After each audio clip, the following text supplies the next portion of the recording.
Babatas na nandiyan, no?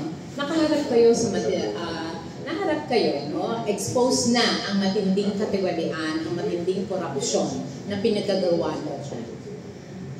Bumaba na kayo sa pwesto. Better yet, diba?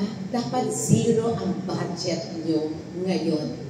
Diba? At ang lahat ng dapat na budget para sa inyo, ibigay nyo lahat sa magsasaka at sa mga mangingisda para, diba, mabawasan ang matinding kagutuman natin. Sobra-sobra na, no? Ang lalaki na ng mga tiyan nyo sa sobrang kabulatan at kabusugan sa laki ng perang nanakaw ninyo. Kaya, tantanan nyo na.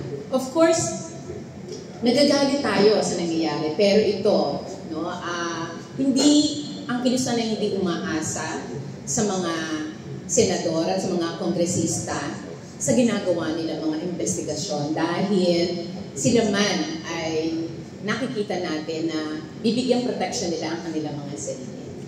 Mas naniniwala ako na nasa mamamayan ang kamay, no, ang kapangyarihan para matapos ang korupsyon na ito. Ibig sabihin tayo mga mamamayan, akapin natin yung obligasyon ng pagtatanggol sa sarili nating bansa, obligasyon sa pagtatanggol natin sa ating sarili, at huwag iasa dyan sa mga political dynasties, huwag iasa dyan sa mga nakaupo na yan dahil sanay na sila sa pagnanakaw. Tapusin natin to, alisin ang lahat ng suporta sa mga nakaupo na yan, lalo na yung tahasan involved na sa korupsyon. Marami ng pangalan ng lumitaw. Dapat talagang. In fact, ako, I even challenge, no, the NBI and the DOJ. Kasi hanggang ngayon, parang ang sinampahan lang ay 5. Okay. Pag nagsasampa tayo ng kaso, ang hinahanap lang natin ay probable cause. Diba? Yun lang ang kailangan para magsampa ng kaso. Ano ibig sabihin? Probably a crime has been committed. Ang linaw sa mga expose na ginawa ni Lacson, ang linaw, di ba? Ito ang proyekto, hindi natapos, lumabas ng buong-buo ang pera.